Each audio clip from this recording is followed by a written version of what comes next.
الحمد لله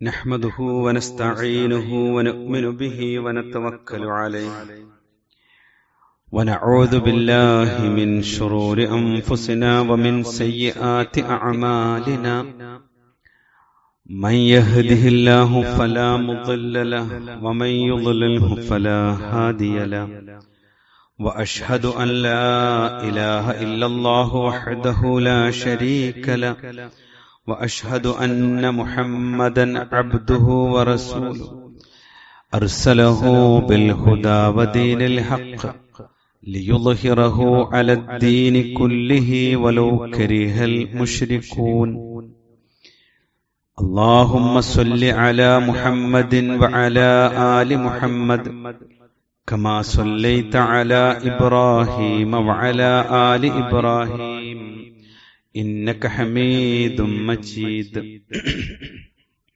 اللهم بارك على محمد وعلى آل محمد كما باركت على إبراهيم وعلى آل إبراهيم إنك حميد مجيد أما بعد فإن خير الكلام كلام الله وخير الهدي هدي محمد صلى الله عليه وسلم وشر الأمور محدثاتها وكل محدثة بدعة أعوذ بالله من الشيطان الرجيم بسم الله الرحمن الرحيم يا أيها الذين آمنوا اتقوا الله حق تقاته ولا تموتن إلا وأنتم مسلمون يا بني إنها إن تك مثقال حبة من خردل فتكن في صخرة أو في السماوات أو في الأرض يأتي بها الله إن الله لطيف خبير. സ്നേഹാദരണീയരായ വിശ്വാസിനികളെ, റഹ്മാനായ റബ്ബിന്റെ വിധിവിലക്കുകൾ ജീവിതത്തിന്റെ സകല മേഖലകളിലും കാത്തുസൂക്ഷിക്കണമെന്ന് സ്വന്തത്തെ മറക്കാതെ ഓരോരുത്തരോടും പ്രത്യേകമായി ഓർമ്മപ്പെടുത്തുകയാണ്, വസിയ്യത്ത് ചെയ്യുകയാണ്. നമ്മിൽ ഒരാൾ തകർന്നു പോകുന്നത് എപ്പോഴാണ്? നമ്മുടെ ജീവിതത്തിൽ സാമ്പത്തികമായ പ്രതിസന്ധികൾ ഒന്നിനുമേൽ ഒന്നായി വരുമ്പോഴാണോ നമ്മളിൽ ഒരാൾ തകർന്ന് പോകാറുള്ളത്? അതല്ല, കഠിനമായ ഒരു അസുഖം വരുമ്പോഴാണോ? അതുമല്ലെങ്കിൽ നാം ജീവിക്കുന്ന സമൂഹത്തിൽ നിന്ന് അതിതീക്ഷണമായ പ്രതിസന്ധികൾ നമുക്ക് നേരിടുമ്പോഴാണോ? യഥാർത്ഥത്തിൽ ഈ പ്രതിസന്ധികളെല്ലാം തരണം ചെയ്യാൻ പല പോംവഴികളും നമുക്ക് കണ്ടെത്താൻ സാധിക്കും. സാമ്പത്തിക ബുദ്ധിമുട്ടാകട്ടെ, അസുഖമാവട്ടെ, അല്ലെങ്കിൽ സമൂഹത്തിൽ നിന്നുണ്ടാകുന്ന വെല്ലുവിളികളാകട്ടെ, ഇതൊക്കെ കരുത്താർജിച്ച് തിരിച്ചു വരാൻ പലപ്പോഴും മനുഷ്യർക്ക് പല വഴികളും ഉണ്ടാകും. എന്നാൽ യഥാർത്ഥത്തിലുള്ള പ്രതിസന്ധി, യഥാർത്ഥത്തിലുള്ള മനസ്സ് തകർന്നു പോവുക എന്ന് പറയുന്നത് സ്വന്തം മക്കളിൽ നിന്ന് ഉണ്ടാകുന്ന തിരിച്ചടിയാണ്. അതാണ് ഒരാളെ മാനസികമായും ശാരീരികമായും തളർത്തുന്ന ഏറ്റവും വലിയ പ്രതിസന്ധി. അതിന് പല കാരണങ്ങളുണ്ട്. ഏറ്റവും പ്രധാനം, ഒരു മാതാവിന്റെയും പിതാവിന്റെയും ജീവിതം എന്ന് പറയുന്നത് അവർ എരിഞ്ഞു തീരുന്നത് മക്കൾക്ക് വേണ്ടിയാണ് എന്നതാണ്. പല പ്രവാസി സുഹൃത്തുക്കളോടും അവർ ആയുസ് എന്തിനാണ് ഈ മരുഭൂമിയിൽ ചെലവഴിച്ചത് എന്ന ചോദ്യത്തിന് പുഞ്ചിരിക്കുന്ന മുഖത്തോടുകൂടി അവർ പറയുന്ന മറുപടി അവിടെ കാത്തിരിക്കുന്ന മക്കളും ഭാര്യയും ഉണ്ട് എന്നതാണ്. ഇനി നാട്ടിൽ രാവും പകലും അധ്വാനിക്കുന്നവന്റെ ചിന്തയും ഇതിൽ നിന്നും വ്യത്യസ്തമല്ല.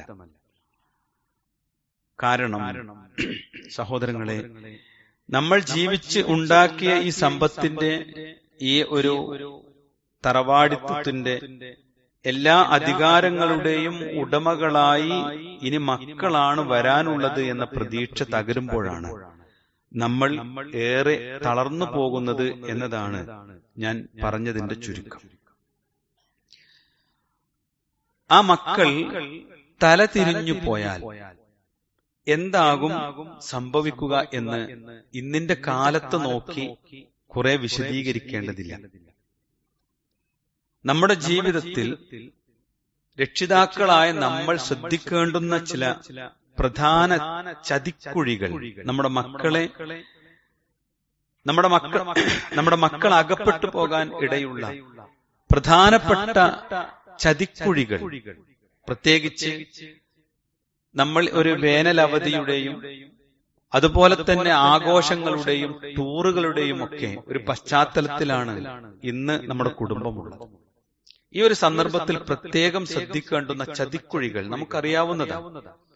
അതിന്റെ അപകടങ്ങളെക്കുറിച്ച് നമ്മൾ തിരിച്ചറിയണം. പറയാതെ നിങ്ങളുടെ മനസ്സിലേക്ക് വന്നിട്ടുണ്ടാകും. ഒന്നാമതായി പറയാൻ പോകുന്ന വിഷയം ലഹരിയാണ് എന്നത്. അതെ, ലഹരിയെക്കുറിച്ച് തന്നെയാണ് നമ്മുടെ മക്കളെക്കുറിച്ച് നമ്മൾ ഏറെ ഗൗരവത്തോടു കൂടി കാണേണ്ടത്. കഴിഞ്ഞ ദിവസം 11 വയസ്സുകാരിയായ ഒരു പെൺകുട്ടി ഡി അഡിക്ഷൻ സെന്ററിൽ വന്നതിന്റെ അപകടത്തെക്കുറിച്ചാണ് അവിടെ ജോലി ചെയ്യുന്ന ഒരു സുഹൃത്ത് സങ്കടത്തോടു കൂടി പറഞ്ഞത്. ഇത് ജീവിതത്തിൽ നമ്മൾ അനുഭവിക്കുന്നു എന്നത് മലപ്പുറം ജില്ലയോടും അതിനോട് അനുബന്ധ പ്രദേശങ്ങളിലുമുള്ള മുസ്ലിം ഭൂരിപക്ഷ പ്രദേശങ്ങളിൽ ഏറ്റവും കൂടുതൽ ആളുകൾ മുസ്ലിമീങ്ങൾ അകപ്പെടുന്നുണ്ട് എന്നത് നമ്മൾ അറിയണം. ഈ രാസ ലഹരി അത് നമ്മുടെ ജീവിതത്തിൽ ഉണ്ടാകുന്ന പ്രത്യാഘാതങ്ങളെക്കുറിച്ച് മതപരമായും ഭൗതികപരമായും നമ്മൾ മനസ്സിലാക്കുകയും നമ്മുടെ കുടുംബത്തെ പഠിപ്പിക്കുകയും ചെയ്യണം. മതപരമായി റഹ്മാനായ റബ്ബ് പറഞ്ഞു, ഈ ഭൂമി ലോകത്ത് മനുഷ്യൻ ജീവിക്കേണ്ടത് സൗഹൃദവും സ്നേഹവും ബഹുമാനവും ആദരവും ഉൾക്കൊണ്ടുകൊണ്ട്. അത് മറ്റു ജീവികൾക്കില്ല. ഇത് സമ്പൂർണമായി ആ മനുഷ്യന്റെ ജീവിതത്തിൽ നിന്ന് നഷ്ടപ്പെടും. വിശുദ്ധ ഖുർആൻ പറയാം, ഇന്നമാ യുരീദു ശൈത്താൻ, തീർച്ചയായും പിശാച് ഉദ്ദേശിക്കുന്നത് എന്ന് പറഞ്ഞ ഇത്തരം മ്ലേച്ഛതകളൊക്കെ പിശാചിൽ നിന്നുള്ളതാണ്. നിങ്ങൾക്കിടയിൽ ശത്രുതയും വിദ്വേഷവും വ്യാപിപ്പിക്കുക, വളർത്തുക എന്നത് മാത്രമാണ് പിശാച് ഉദ്ദേശിക്കുന്നത്. എന്നിട്ട് പിശാച് അതിന് ഉപയോഗിക്കുന്ന 2 ആയുധങ്ങളെ കുറിച്ച് വിശുദ്ധ ഖുർആൻ പറയാം. ഫിൽ ഹംർ വൽ മൈസിർ. ഒന്ന് ലഹരിയാണ്, മദ്യമാണ്.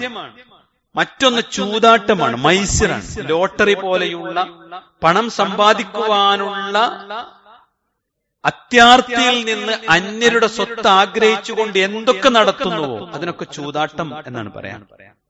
ഏതൊക്കെ വഴികളുണ്ടോ, അത് മണി ചെയിൻ ആവാം.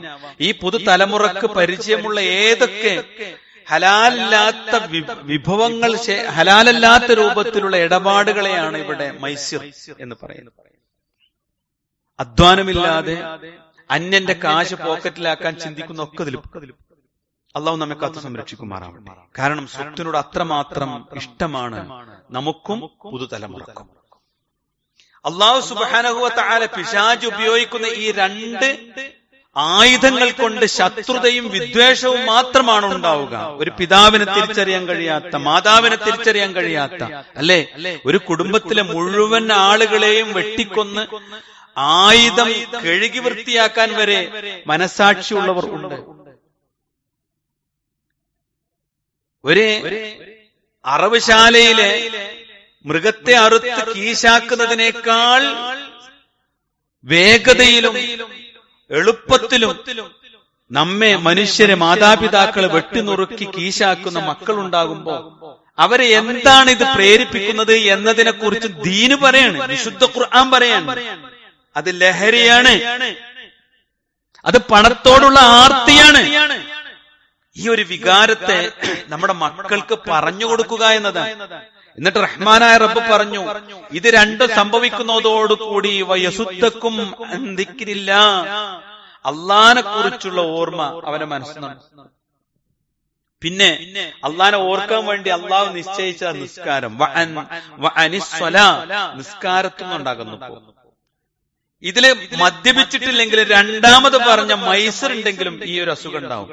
ഞാനുങ്ങളൊക്കെ നിസ്കാരത്തിൽ വീഴ്ച വരുത്തുന്നവരാണെങ്കിൽ ഈ ദുനിയാവിനോട് ആർത്തി പിടിച്ചവരാണ് നമ്മൾ അറിയണം. മാന്യമായ വസ്ത്രം ധരിച്ച, മാന്യമായി ഇടപെടുന്ന നമ്മുടെ മനസ്സിലൊരു പിശാചുണ്ട്. അതെന്താ? അധ്വാനിക്കാതെ, ലെവലേശം മെയ്യനങ്ങാതെ അവനേക്കാൾ കൂടുതൽ സ്വത്തുണ്ടാവണമെന്ന് ആഗ്രഹിച്ചുകൊണ്ടുള്ള ഇടപാടുകൾ ഉണ്ടാകുമ്പോ അള്ളാഹിനെ കുറിച്ച് ഓർമ്മ ഉണ്ടാവില്ല. അവൻ നിസ്കാരത്തിൽ നിന്ന് മെല്ലെ മെല്ലെ അകന്നു പോവുകയും ചെയ്യും. ഈ അസുഖങ്ങളുണ്ടോ? എന്നിട്ട് റഹ്മാനായ റബ്ബ് അവസാനം ചോദിച്ചെന്താ അറിയോ? ഫഹൽ അൻതും മുൻതഹൂൻ, നിങ്ങൾക്ക് വിരമിക്കാൻ ഒരുക്കമുണ്ടോന്ന് എന്ന് പറഞ്ഞ ഇത് രണ്ട് അസുഖം ബാധിച്ചാലും വിരമിക്കാൻ പറ്റും, തിരിച്ചു വരാൻ പറ്റും, അള്ളാഹിനെ കുറിച്ചുള്ള ഓർമ്മയിലേക്ക് വരാൻ പറ്റും. സഹോദരങ്ങളെ, ഇതാണ് ഇന്ന് നമ്മുടെ സമൂഹത്തിന്റെ ഏറ്റവും വലിയ ദുരവസ്ഥ എന്ന് നമ്മൾ അറിയണം. നോക്കൂ, നിങ്ങൾ സകല തിന്മകളും കൊണ്ടുവരുന്നതാണ് ലഹരി. ലഹരിക്കടിമയായാൽ ഒരു മനുഷ്യന് സംഭവിക്കുന്ന ഒരു കാര്യം അതാ വീടിന്റെ വെല്ലുവിളിയായി മാറും. അല്ലെ, പെറ്റു വളർത്തി വലിയ മനുഷ്യനായി രാത്രി കിടന്നുറങ്ങാൻ സ്വൈരമില്ലാതെ വന്നപ്പോ മാതാവ് പോലീസ് സ്റ്റേഷനിലേക്ക് വിളിക്കണേ, എനിക്കിവരെ വേണ്ട, ഞങ്ങളെ കൊന്നുകളയുമെന്ന്. എന്റെ സഹോദരങ്ങളെ, ഇത് നമ്മുടെ വീട്ടിൽ സംഭവിക്കുകയില്ല എന്ന് നമ്മൾ വിചാരിക്കരുത്. ഇബ്നു അബ്ബാസ് റളിയല്ലാഹു അൻഹു പറയാ, അൽ ഖംർ, ലഹരി എന്ന് പറയുന്നത് ഉമ്മുൽ ഫവാഹിഷ്, എല്ലാ തോന്നിവാസങ്ങളുടെയും മാതാവാണ്. അത് ചിലപ്പോ ഒരു ബീഡിക്കുറ്റിയിൽ നിന്നാവും തുടങ്ങാം, ചിലപ്പോ ഒരു ഹാൻസിൽ നിന്നാവും തുടങ്ങാം. ഇങ്ങനെ തുടങ്ങി മനുഷ്യന് നിരന്തരം ലഭിക്കണമെന്ന് ആഗ്രഹിക്കുന്ന ചെറുതാവട്ടെ വലുതാവട്ടെ എന്തൊക്കെ ഉണ്ടോ ആ ദുശീലങ്ങളെ സമ്പൂർണമായി ഇല്ലായ്മ ചെയ്യണം. ഏതുവരെ എന്നറിയോ? നിങ്ങൾ പഠിച്ചോന്നറിയില്ല, ഇന്ന് നമ്മുടെ മക്കൾ ഉപയോഗിക്കുന്ന ചുയിങ്കം വരെ നമ്മൾ പേടിക്കേണ്ട വിഷയം. നിരന്തരമായി ഒരു കുട്ടി ഇന്ന് അവൻ ഉണർന്നിരിക്കുന്ന സമയം അത്രയും അവന്റെ വായയിൽ ചുയിങ്കമുണ്ട്. അതുവരെ അപകടകരമാണ് എന്ന സൂചനകൾ നമുക്ക് നൽകുമ്പോ നമ്മൾ നമ്മുടെ മക്കളെ കുറിച്ച് ചിന്തിക്കണം. അവൻ LKG ആവട്ടെ, UKG ആവട്ടെ, 1ആവട്ടെ, 2ആവട്ടെ, നമ്മൾ പഠിക്കണം. ഇത് അള്ളാന്റെ റസൂൽ സല്ലല്ലാഹു അലൈഹി വസല്ലമ പഠിപ്പിച്ചത് സംഭവിക്കുമെന്ന്. എന്നിട്ട് ഇബ്നു അബ്ബാസ് റളിയല്ലാഹു അൻഹു പറഞ്ഞു, അക്ബറുൽ കബായിർ, ഒരു മനുഷ്യന്റെ ജീവിതത്തിൽ സംഭവിക്കുന്ന ഏറ്റവും വലിയ തിന്മയാണത് ലഹരി ഉപയോഗിക്കുക എന്ന് പറഞ്ഞത്. മൻശരിബഹ, ആരെങ്കിലും അത് കുടിച്ചു തുടങ്ങിയാൽ അവനിലുണ്ടാകുന്ന മാറ്റം പറയാം. അവന്റെ ഉമ്മയെ അവന് തിരിച്ചറിയൂല എന്ന് പറഞ്ഞ എന്നുള്ള വാക്കിനർത്ഥം ആ ഉമ്മയെ വ്യഭിചരിക്കും എന്ന്. വഅമ്മത്തിഹി, അവന്റെ പിതൃ സഹോദരിയെ അവന് തിരിച്ചറിയൂല. വഖാലത്തിഹി, അവന്റെ മാതൃ സഹോദരിയെ അവന് തിരിച്ചറിയൂല. അവരുമായി പോലും അവൻ വീഴ്ചയിൽ ഏർപ്പെടുന്നിടത്തേക്ക് അവന്റെ മനസ്സ് തളർന്നു പോകും, തകർന്നു പോകും എന്ന്. വിശ്വാസികളെ, ഇങ്ങനൊരു ദുരന്തം നമ്മുടെ വീടുകളിലേക്ക് വരുന്നതിനെ കുറിച്ച് നമ്മൾ ഭയപ്പെടണം. അതിനുള്ള ജാഗ്രത ഇസ്ലാമികമായി നമ്മൾ കൈക്കൊണ്ടില്ലെങ്കിൽ നാളെ പരലോകത്ത് വലിയ കുറ്റക്കാർ നമ്മളായിത്തീരും. അള്ളാഹു കാത്തു സംരക്ഷിക്കുമാറാവട്ടെ. ഇന്ന് പ്രത്യേകിച്ച് നമുക്കിടയിൽ വളർന്നു വന്നിട്ടുള്ള രണ്ടാമത്തെ അസുഖം എന്ന് പറയുന്നത് പ്രണയമാണ്. പ്രണയത്തിന്റെ കുരുക്കാണ്.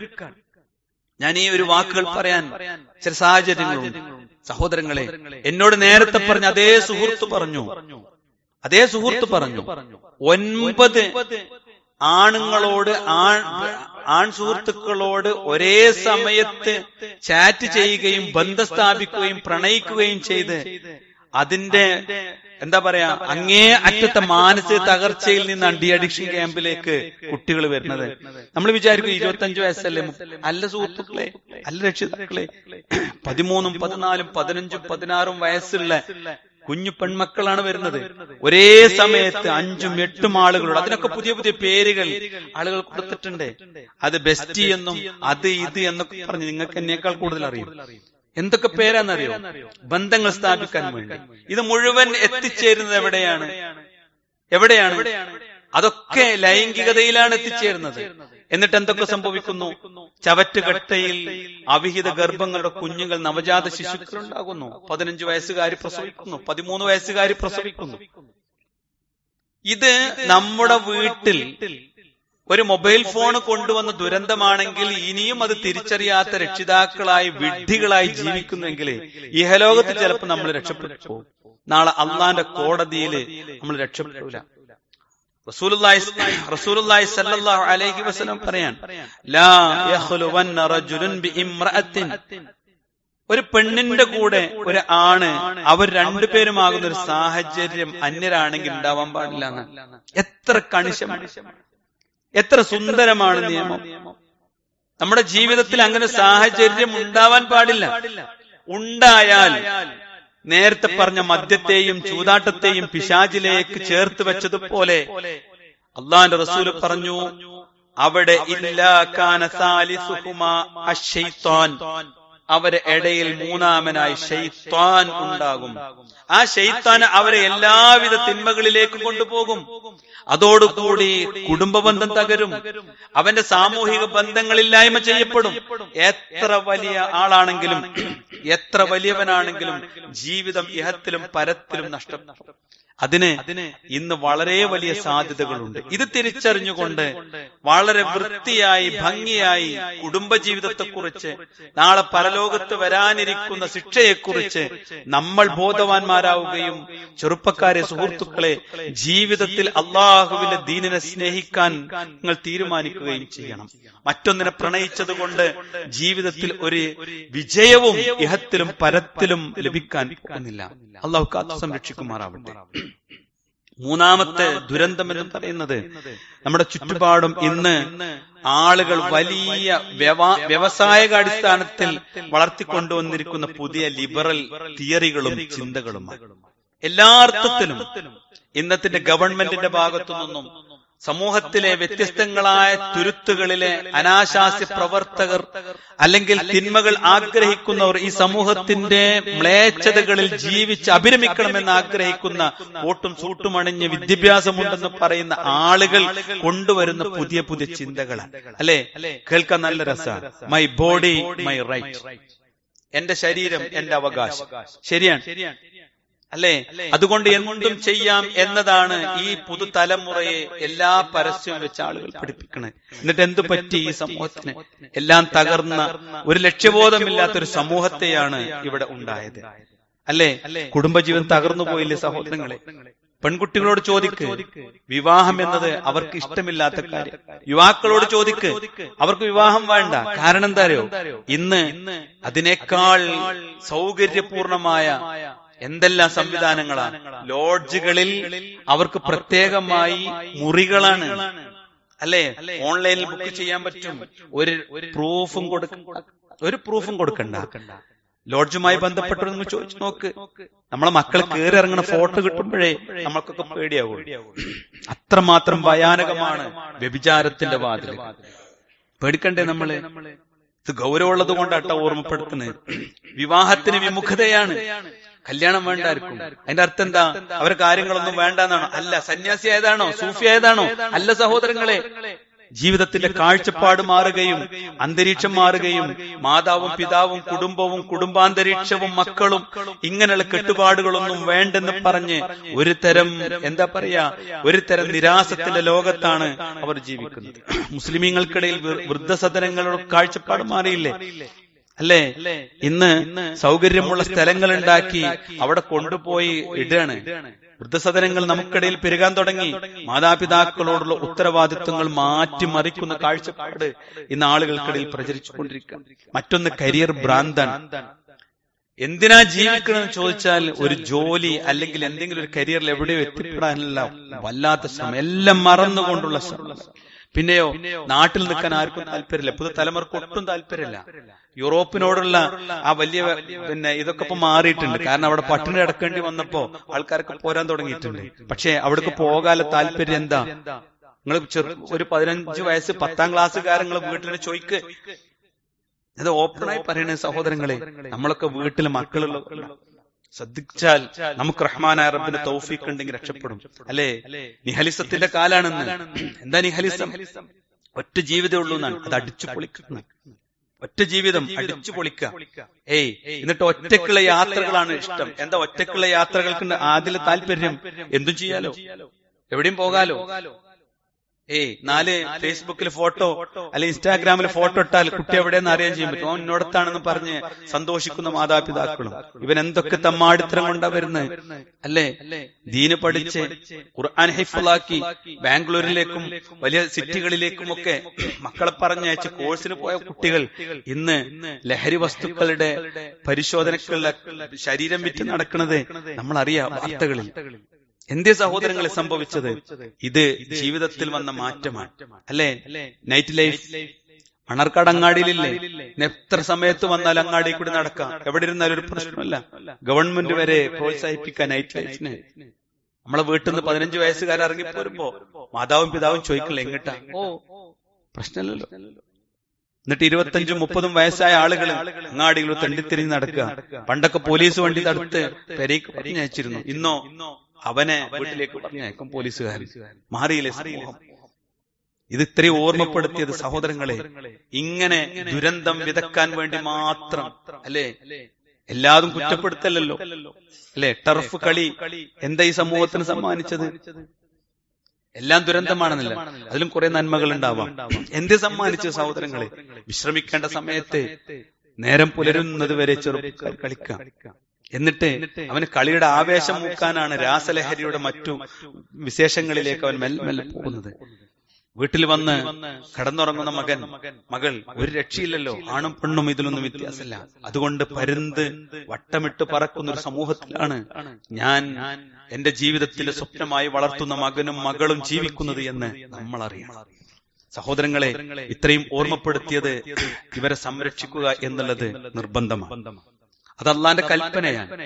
നരകത്തിൽ നിന്നാണ് അവരെ രക്ഷപ്പെടുത്തേണ്ടത്. യാ അയ്യുഹല്ലദീന ആമനൂ, അല്ലയോ സത്യവിശ്വാസികളെ, ഖു അൻഫുസകും വഅഹ്ലീകും നാറ, നിങ്ങൾ സ്വന്തത്തെയും നിങ്ങളുടെ ബന്ധുക്കളെയും എന്ന് പറഞ്ഞ മക്കളെയും നിങ്ങൾ നരകത്തിൽ നിന്ന് രക്ഷപ്പെടുത്തണം. വഖൂദുഹന്നാസു വൽ ഹിജാറ, അതിൽ ആ നരകത്തിൽ മനുഷ്യരും കല്ലുകളുമാണ് ഇന്ധനമായിട്ടുള്ളത്.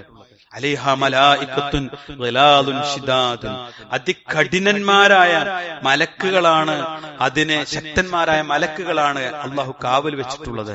ലാ യഅസൂനല്ലാഹ മാ അമറഹും, അള്ളാഹുവിനോട് അവർ കൽപ്പിച്ച ഒരു കാര്യത്തിൽ അനുസരണക്കേട് കാണിക്കൂല. വയഫ്അലൂന മാ യുഅമറൂൻ, അല്ലാഹ് എന്താണോ കൽപ്പിച്ചത് അവർ ചെയ്യുമെന്നാണ്. നോക്കൂ നിങ്ങൾ, പരിഹാരവും വിശുദ്ധ ഖുർആൻ പറയുന്നുണ്ട്.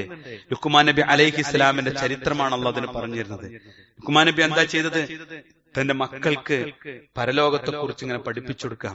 ഒരു ഉദാഹരണം പറഞ്ഞുകൊണ്ട് ലുഖ്മാൻ നബി അലൈഹിസ്സലാം പഠിപ്പിക്കുന്നു. യാ ബുനയ്യ, പൊന്നുമോനെ, ഇന്നഹാ ഇൻ തകു മിസ്കാല ഹബ്ബത്തിൻ മിൻ ഖർദൽ, ഒരു കടുകുമണിയുടെ തൂക്കമുള്ള തിന്മയോ നന്മയോ ഏതുമാവട്ടെ നീ ചെയ്താൽ, ഫതകുൻ ഫീ സഖറത്തിൻ, അതൊരു പാറക്കുള്ളിലാണെങ്കിലും, ഔ ഫിസ് സമാവാതി ഔ ഫിൽ അർള്, ആകാശഭൂമികൾക്കുള്ളിൽ എവിടെയാണെങ്കിലും,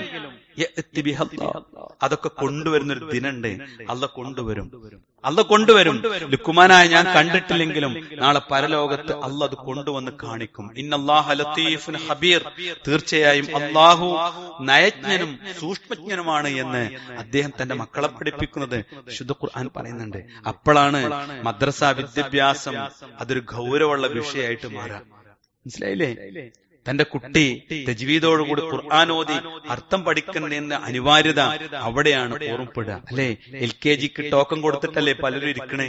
കിട്ടാത്തൊരു സ്കൂളിലെ ആരൊക്കെ പിടിച്ചിട്ടാ കൊണ്ടുവന്നത്.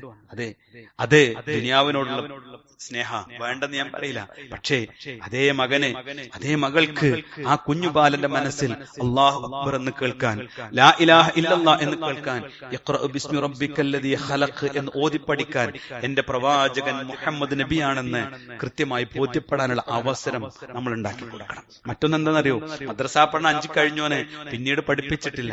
അവനും സിയാറിയും QHLS ഒക്കെ ഖുർആനും ഹദീസും പഠിക്കാനുള്ള സാഹചര്യങ്ങൾ നമ്മൾ ഉണ്ടാക്കി കൊടുക്കണം. ഇതൊക്കെ ഉണ്ടായാലും നമ്മൾ അവനെങ്ങനെ വീക്ഷിക്കണം, അവളെങ്ങനെ പരിശോധിക്കണം. എന്താ റസൂൽ പറഞ്ഞറിയോ? ഒപ്പം നിന്നിട്ടില്ലെങ്കിലേ കൊത്തിക്കൊണ്ടുപോകും. അർറജുലു അലാ ദീനി ഖലീലി, അവന്റെ കൂട്ടുകാരന്റെ മതത്തിലായിരിക്കും അവൻ എന്നാണ്. നമ്മുടെ മക്കള് ആരപ്പാണ് കൂട്ടുകൂടുന്നത്, അവന്റെ ദീനായിരിക്കും അവനുണ്ടാവുക. ഫല്യൻദുർ, മാതാവേ പിതാവേ നീ നോക്കണം കേട്ടോ, അഹദുക്കും യുഖാലിൽ, ആരുമായാണ് അവൻ കൂട്ടുകൂടുന്നത് എന്ന് ശ്രദ്ധിക്കണേ എന്ന് അല്ലാഹുവിന്റെ റസൂൽ പറഞ്ഞിട്ടുണ്ട്. അതെ, നന്മയുള്ള മണ്ണിൽ മാത്രമേ നന്മയുള്ള മനുഷ്യനും മനസ്സും ഉണ്ടാവും. ആ നന്മയുള്ള മണ്ണും സാഹചര്യവും ചുറ്റുപാടും നമ്മൾ ക്രിയേറ്റ് ചെയ്തു കൊടുക്കണം, ഉണ്ടാക്കി കൊടുക്കണം. മക്കളത് കണ്ടു വളരണം, പഠിക്കണം, അറിയണം, മാതൃകയായി നമ്മൾ ഉണ്ടാവണം. അതുകൊണ്ടാണ് റസൂലുള്ളാഹി പറഞ്ഞത് അത്തറ് കച്ചവടക്കാരന്റെ ഉപമ അല്ലെ, പ്രസിദ്ധമല്ലേ ആ ഉപമ. അല്ലാഹുവിന്റെ റസൂൽ പറഞ്ഞു, അത്തറ് കച്ചവടക്കാരനെ കൂട്ടുകാരനായി സ്വീകരിച്ചാൽ അവനൊരു ചെലവില്ല, പക്ഷേ നല്ല സുഗന്ധമുണ്ടാകും, അവന്റെ ശരീരം സുഗന്ധമുള്ളതായിരിക്കും, കാരണം അത്തറ് കച്ചവടക്കാരനെ കൂടെ. എന്നാ റസൂലുള്ളാഹി പറഞ്ഞു, ഒരേ ഇരുമ്പ് ഉരുക്കുന്ന ഒരു കൊല്ലന്റെ കൂടെയാണ് കൂടിയതെങ്കിലോ അവന്റെ ശരീരത്തിലേക്ക് വെണ്ണീർ തെറിക്കും, തീപ്പൊരി തെറിക്കും, വസ്ത്രം മുഷിയും അല്ലെ. അങ്ങനെ വൈകുന്നേരം ആകുമ്പോഴത്തേനും മുഷിഞ്ഞ് നാറിയൊരവസ്ഥ അവനുണ്ടാകും. ആ രണ്ട് ഉപമ നമ്മളെക്കുറിച്ചാണ്, നമ്മെക്കുറിച്ച് മാത്രമാണ് റസൂലുള്ളാഹി സ്വല്ലല്ലാഹു അലൈഹി വസല്ലമ ഓർമ്മപ്പെടുത്തിയത്. വിശ്വാസികളെ, നമ്മുടെ ജീവിതത്തിന്റെ കൺകുളിർമയാണ് എന്ന് നമ്മൾ ആഗ്രഹിക്കുന്ന മക്കളും ബന്ധുക്കളും നാളെ സ്വർഗത്തിലും കൂടെ ഉണ്ടാവാൻ കഠിനമായി പരിശ്രമിക്കേണ്ടുന്ന ഒരു കാലഘട്ടത്തിലാണ് നമ്മൾ ജീവിക്കുന്നത്. അല്ലാഹു തൗഫീഖ് നൽകി അനുഗ്രഹിക്കുമാറാവട്ടെ.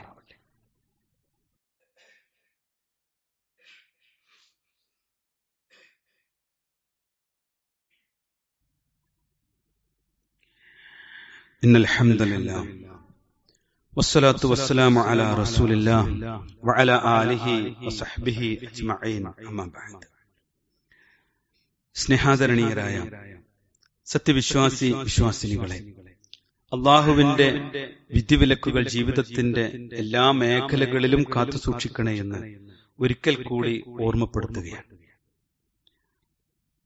നമ്മുടെ മക്കൾ അകപ്പെട്ട പ്രശ്നങ്ങളെ അവരുടേതായ ഭാഷയിൽ അവർക്ക് മുമ്പിൽ നമ്മൾ പറഞ്ഞു കൊടുക്കണം. പലപ്പോഴും നമുക്ക് വലിയ പരിമിതികളുണ്ടാകും. മതപരമായി അതിന്റെ പരിഹാരങ്ങൾ പറഞ്ഞു കൊടുക്കാൻ നമുക്ക് പരിമിതികളുണ്ടാകും. അതിന്റെ ദുരന്തം എന്താണെന്നറിയോ? പിന്നീട് നമ്മളെ മക്കളെ കൂട്ടി ഒരു ഇസ്ലാമിക കൗൺസിലർ ഉണ്ടോ, ഇന്ന ആളെ ഒരു ഡേറ്റ് കിട്ടോ എന്ന് പറഞ്ഞ് ഈ മകനെയും മകളെയും കൂട്ടി കൗൺസിലറുടെ പിന്നാലെ നടക്കണ പണിയാണ് നമ്മൾ പലർക്കും. അവിടേക്ക് എത്താതിരിക്കുക എന്നതാണ് പരിഹാരം. അതിനാണ് അള്ളാന്റെ റസൂല് പറഞ്ഞില്ലേ, ചെറിയ കുട്ടികളാകുമ്പോ നമസ്കാരം ശീലിപ്പിക്കണം എന്നാണ്. 10 വയസ്സാകുമ്പോ ഇസ്ലാമിന്റെ പാരന്റിങ്ങിൽ ഇസ്ലാമിക് പാരന്റിങ് പഠിച്ചാൽ 10 വയസ്സാകുമ്പോ തല്ലണം എന്ന് പറഞ്ഞ് തല്ലണ വിഷയത്തെ കുറിച്ച് പറഞ്ഞ ഒറ്റ ഹദീസ് അറിയോ? ചീത്ത പറയാനും കൂടി പാടില്ല. നിസ്കാരത്തെക്കുറിച്ച് അവർക്ക് ബോധ്യപ്പെടുത്തുന്ന ഒരു സാഹചര്യം ഉണ്ടാവാൻ. അപ്പൊ നമ്മുടെ പരിമിതി നമ്മൾ മനസ്സിലാക്കിക്കൊണ്ട് സഹോദരങ്ങളെ, ഇനി കുറച്ച് കഴിഞ്ഞിട്ട് ഒരു കൗൺസിലർ തേടി പോകേണ്ടുന്ന, ഡി അഡിക്ഷൻ കേന്ദ്രത്തിലേക്ക് പോകേണ്ടുന്ന ഒരു സാഹചര്യം വരാതിരിക്കാനുള്ള ഒരു ഒരുക്കമാണ് നമ്മുടെ ജീവിതത്തിൽ ഉണ്ടാവേണ്ടത്. അതിന് ധാരാളം കാര്യങ്ങൾ നമ്മുടെ നാട്ടിലുണ്ട്. അതിലൊന്നാണ് മദ്രസയെ കുറിച്ച് ഞാൻ പറഞ്ഞത്. മറ്റൊന്നാണ് തുടർച്ചയായി മതപഠനം ലഭിക്കുന്ന വ്യത്യസ്തങ്ങളായ പരിപാടികൾ നമ്മുടെ നാട്ടിലുണ്ട്. ഖുർആനും ഹദീസും പഠിക്കുന്ന QHLS പോലുള്ള സംവിധാനങ്ങളുണ്ട്. വെള്ളിയാഴ്ച ജുമഅകളുണ്ട്. അതേപോലെ അവരുടെ പ്രശ്നങ്ങൾ തന്നെ കൃത്യമായി അപഗ്രഥിച്ചുകൊണ്ട് അവർക്ക് അതിനുള്ള പരിഹാരം നൽകാൻ വേണ്ടി വലിയ വലിയ സമ്മേളനങ്ങൾ നമ്മൾ നടത്താറുണ്ട് അല്ലെ. അതിലൊന്നിപ്പോ നമ്മുടെ മുമ്പിൽ വന്ന് നിൽക്കുകയാണ്. മെയ് 11 പെരിന്തൽമണ്ണയിൽ വെച്ച് നമ്മുടെ മക്കൾക്ക് വേണ്ടി മാത്രം ലക്ഷങ്ങൾ മുടക്കി സഹോദരങ്ങൾ ഈ ഒരു പ്രശ്നത്തെ നമ്മൾ അഡ്രസ് ചെയ്യാൻ. നമ്മളെ കുട്ടികൾ എന്താണ് അഭിമുഖീകരിക്കുന്നത്, അവർ അകപ്പെടാൻ ഇടയുള്ള പ്രശ്നങ്ങളും പ്രയാസങ്ങളും ഇന്നതാണെന്ന് പറഞ്ഞ് അതിനെന്താണ് പരിഹാരമെന്ന് കൃത്യമായി പറഞ്ഞു കൊടുക്കുക. ഇത് നമുക്ക് പരിഹാരമുള്ളൂ. ഒരു രക്ഷിതാവെന്ന നിലക്ക് നമുക്കുള്ള പരിഹാരമാണ്. അത്തരം കാര്യങ്ങളിൽ നമ്മുടെ മക്കളെ എന്ത് ചെയ്യണം, പൂർണ്ണമായി രജിസ്റ്റർ ചെയ്ത് ഈ വെക്കേഷനൊക്കെ അതിനുവേണ്ടി നമ്മൾ പ്രയോജനപ്പെടുത്തുക. ഓൺലൈനിൽ ധാരാളം സംവിധാനങ്ങളാണ് സഹോദരങ്ങളെ, അത് ഓർമ്മപ്പെടുത്തുക. മറ്റൊന്ന് പറയാനുള്ളത് നമ്മുടെ മക്കളെ കുറിച്ച് തന്നെ. ഇവിടെ എന്റെ കുറെ സുഹൃത്തുക്കളുണ്ടല്ലോ സഹോദരങ്ങളെ, നിങ്ങള് ഏതൊക്കെ നിലത്തിൽ ചിന്തിച്ചാലും ഒരു 35-40 വയസ്സാവുമ്പോ നിങ്ങൾക്ക് മാറ്റം വരും. പക്ഷേ അതിനു മുമ്പ് നശിച്ചു പോകാതിരിക്കാനാണ് ഈ ഉപദേശം. നശിച്ചവനെ തിരിച്ചെടുക്കാൻ പറ്റില്ല. മനസ്സ് നന്നാവാനാണ് അല്ലാഹു സുബ്ഹാനഹു വ തആല പരിഹാരങ്ങളെ കുറിച്ച് പറഞ്ഞു. ഏറ്റവും വലിയ പരിഹാരം തരാം, നമ്മളൊക്കെ മരിക്കും എന്നുള്ള ബോധ്യം തന്നെയാണ്. ലുക്മാൻ അലൈഹിസ്സലാം തന്റെ മകനോട് പറഞ്ഞ അതാണ്, നീ ചെയ്യുന്നൊക്കെ ഞാൻ കാണും എന്നല്ല ലുക്മാൻ നബി അലൈഹിസ്സലാം പറഞ്ഞത്. മോനെ, എന്തൊക്കെ ചെയ്താലും എന്റെ മുമ്പിലല്ലെങ്കിലും എവിടെ വെച്ച് ചെയ്താലും, പാറക്കൂട്ടത്തിൽ പോയി ചെയ്താലും, ആകാശത്തോ ഭൂമിയിൽ എവിടെ പോയി ചെയ്താലും എനിക്ക് പ്രശ്നമല്ല. പക്ഷേ നാളെ അത് നിന്റെ മുമ്പിൽ അല്ലങ്ങനെ കൊണ്ടുവരും. നീ മണ്ണാർക്കാട് സ്റ്റാൻഡിൽ വെച്ച് ചെയ്തത്, സ്കൂളിൽ വെച്ച് ചെയ്തത്, കോളേജിൽ വെച്ച് ചെയ്തത്, വിദേശത്ത് ചെയ്തത്, ബസ് സ്റ്റോപ്പിൽ വെച്ച് ചെയ്തത് ഒക്കെ അല്ലങ്ങനെ കൊണ്ടുവന്ന് അതിന്റെ വീഡിയോ ഓടി അടക്കം തന്നെ കാണിച്ചിട്ട് എന്തേ ബോധ്യപ്പെടാത്ത സഹോദരങ്ങളെ? കുല്ലു നഫ്സിൻ ദാഇഖത്തുൽ മൗത്ത്, എല്ലാ മനുഷ്യരും മരണം ആസ്വദിക്കും. സംശയം മരിക്കുക തന്നെ ചെയ്യും. മരിക്കാതെ ബാക്കിയാണെങ്കിൽ നമ്മൾ രക്ഷപ്പെട്ടില്ലേ? പക്ഷെ മരിക്കുന്ന ആരെങ്കിലും മരിക്കാതെ അവിടെ ഉണ്ടായിട്ടുണ്ടോ? ഇല്ല, എല്ലാരും മരിച്ചു. നമ്മളും ഉറപ്പിലല്ലേ നമ്മൾ ജീവിക്കണേ? നിങ്ങൾ ചെയ്തതിന്റെ പൂർണ്ണമായ പ്രതിഫലം ഇവിടുന്ന് കുറെ കിട്ടും, ബാക്കി തികച്ച് കിട്ടുന്ന ദിനം നാളെ ഖിയാമത്ത് നാൾ ഉറപ്പാ. അത് വരും, നമ്മളെ ആ നരകത്തിന്റെ മുമ്പിൽ കൊണ്ടുവരപ്പെടും. ആ സുന്ദരമായ സ്വർഗം നമുക്ക് കാണിക്കപ്പെടും. വിശ്വാസികളെ, എന്താണതിൽ തർക്കം? എന്നിട്ട് അല്ലാഹു പറയാ, ഫമൻ സുഹ്സിഹ അനിൻ നാർ, ആരെങ്കിലും നരകത്തിൽ നിന്ന് അകറ്റപ്പെട്ട് കിട്ടിയാൽ ഫഖദ് ഫാസ്, അവനാ വിജയി, അവനാണ് ഇഹത്തിലും പരത്തിലും വിജയി, അവൻ മാത്രമാണ് വിജയി. എന്നിട്ട് അല്ലാഹു പറഞ്ഞു, നിന്നെ പറ്റിക്കുന്ന ഒരു സാധനം അവിടെ ഉണ്ട്, വമൽ ഹയാത്തുദ് ദുനിയ ഇല്ലാ മതാഉൽ ഖുറൂർ, നീ ഇപ്പൊ ഇങ്ങനെ കാണുന്ന ഈ ദുനിയാവുണ്ടല്ലോ, അത് കബളിപ്പിക്കുന്ന ഒരു വിഭവം മാത്രമാണ്. ഇവിടുന്ന് ഇങ്ങനെ തോന്നുന്നു നിനക്കത് രസമുണ്ട്, പക്ഷേ അത് മുഴുവൻ നിന്നെ ഇഹത്തിലും പരത്തിലും നാശത്തിലെത്തിക്കും. നാളെ മരണാനന്തരമാണ് യഥാർത്ഥ ജീവിതം എന്നത് നമ്മൾ തിരിച്ചറിയണം. മാതാപിതാക്കൾ ഉൾക്കൊണ്ടതുപോലെ മക്കളും ഉൾക്കൊള്ളണമെങ്കിൽ മരണാനന്തരം ഒരു ജീവിതമുണ്ട് എന്ന് നമ്മൾ അറിയണം. ആ ലോകത്തേക്കുള്ള യാത്രയിലെ എത്രയോ വേഗതകളിൽ നമ്മൾ കടന്നുപോയില്ലേ സഹോദരങ്ങളെ? 25 30 40 നമ്മുടെ പൂർവികർക്ക് എത്ര പരമാവധി കിട്ടി? 90 100 70 65 25 എത്ര കിട്ടി അറിയില്ലേ? എത്ര കിട്ടിയാലും തികയാത്തതാ ജീവിതം. അതുകൊണ്ട് ഈ മരണാനന്തര ജീവിതത്തെക്കുറിച്ച് ബോധ്യപ്പെടുന്ന ഒരാൾക്ക് മാത്രമേ രക്ഷപ്പെടാൻ പറ്റുള്ളൂ. അതുകൊണ്ട് ഈ കെണികളെ കുറിച്ച് തിരിച്ചറിഞ്ഞ് നാളെയുടെ ലോകത്തിനു വേണ്ടിയുള്ള പരിശ്രമത്തിൽ നമ്മളുണ്ടാവണം, കൂടെ മക്കളുണ്ടാവണം എന്ന ചിന്തയാണ് നമ്മെ നയിക്കേണ്ടത്. അതിനുവേണ്ടിയുള്ള ഏതൊരു പ്രവർത്തനത്തെയും നമ്മൾ പ്രോത്സാഹിപ്പിക്കുകയും ഉൾക്കൊള്ളുകയും ചെയ്യണം. ദീന് പഠിക്കുക, അത് ഉൾക്കൊള്ളുക, അല്ലാഹുവിനെ കുറിച്ചുള്ള ബോധ്യവും ബോധവും ഉണ്ടാവുക എന്നത് മാത്രമാണ് പരിഹാരം. അങ്ങനെയുള്ള മുത്തഖീങ്ങളിൽ റഹ്മാനായ റബ്ബ് നമ്മെ ഉൾപ്പെടുത്തി അനുഗ്രഹിക്കുമാറാവട്ടെ. നമ്മുടെ മക്കൾക്ക് റഹ്മാനായ റബ്ബ് ഹിദായത്ത് നൽകുമാറാവട്ടെ. എത്ര മ്ലേച്ഛമായ പരിസരത്ത് ജീവിച്ചാലും ഏറ്റവും നല്ല നന്മയുടെ കൂടെ സഞ്ചരിക്കാൻ നമുക്കും നമ്മുടെ കുടുംബത്തിനും നമ്മുടെ മക്കൾക്കും അല്ലാഹു തൗഫീഖ് നൽകുമാറാവട്ടെ. ഇസ്ലാമിനെ ശ്രദ്ധയോടുകൂടി പഠിക്കാനും ജീവിതത്തെ ലക്ഷ്യബോധത്തോടുകൂടി കൈകാര്യം ചെയ്യുവാനുമുള്ള തൗഫീഖ് റഹ്മാനായ റബ്ബ് നമുക്ക് നൽകുമാറാവട്ടെ. ഇഹലോക ജീവിതത്തിൽ വഞ്ചിതരാവാതെ അതിന്റെ നന്മകൾ സ്വീകരിക്കുകയും നാളെയുടെ യഥാർത്ഥ നന്മയിലേക്ക് ജീവിക്കാൻ, പരലോകത്തിനു വേണ്ടി ജീവിക്കാൻ അല്ലാഹു തൗഫീഖ് നൽകുകയും ചെയ്യുമാറാവട്ടെ. രോഗങ്ങൾ കൊണ്ട് കഷ്ടപ്പെടുന്ന ധാരാളം സഹോദരങ്ങളുണ്ട്. റഹ്മാനായ റബ്ബ് അവർക്ക് ശിഫ നൽകുമാറാവട്ടെ. ആ രോഗങ്ങൾ മുഖേന അവരുടെ പാപങ്ങൾ അല്ലാഹു പുറത്തു കൊടുക്കുമാറാവട്ടെ. വാർദ്ധക്യ സഹജമായ പ്രയാസങ്ങൾ അനുഭവിക്കുന്ന സഹോദരങ്ങളുണ്ട്. റഹ്മാനായ റബ്ബ് അത് മുഖേന അവർക്ക് സ്വർഗം നൽകി അനുഗ്രഹിക്കുമാറാവട്ടെ. മരണപ്പെട്ടുപോയ നമ്മുടെ മാതാപിതാക്കൾ, ബന്ധുജനങ്ങൾ, മക്കൾ, സഹോദരങ്ങൾ, ഭാര്യമാർ, ഭർത്താക്കന്മാർ എല്ലാവരുടെയും ഖബറുകൾ അല്ലാഹു വിശാലമാക്കി കൊടുക്കുമാറാവട്ടെ. നമ്മുടെ രാജ്യം അഭിമുഖീകരിക്കുന്ന എല്ലാ പ്രതിസന്ധികളിൽ നിന്നും നമ്മെയും വിശിഷ്യ മുസ്ലിമീങ്ങളെയും റഹ്മാനായ റബ്ബ് കാത്തു സംരക്ഷിക്കുമാറാവട്ടെ. എല്ലാവരാലും അപമാനിക്കപ്പെടാൻ ശ്രമിക്കപ്പെടുമ്പോൾ അഭിമാനത്തോടു കൂടി എഴുന്നേറ്റ് നിൽക്കുവാനുള്ള തൗഫീഖ് റഹ്മാനായ റബ്ബ് നമുക്ക് നൽകി അനുഗ്രഹിക്കുമാറാവട്ടെ. അല്ലാഹുമ്മ ഗഫിർ ലിൽ മുഅ്മിനീന വൽ മുഅ്മിനാത്ത് വൽ മുസ്ലിമീന വൽ മുസ്ലിമാത്ത് വൽ അഹ്യാഇ മിൻഹും വൽ അംവാത്ത് ഇന്നക മുജീബുദ് ദഅവാതി യാ ഖാദിയൽ ഹജാത്ത്. അല്ലാഹുമ്മ അജ്ർനാ മിനൻ النار اللهم أجرنا من النار اللهم أجرنا من النار ربنا آتنا في الدنيا حسنة وفي الآخرة حسنة وقنا عذاب النار آمين آمين برحمتك يا أرحم الراحمين والحمد لله رب العالمين.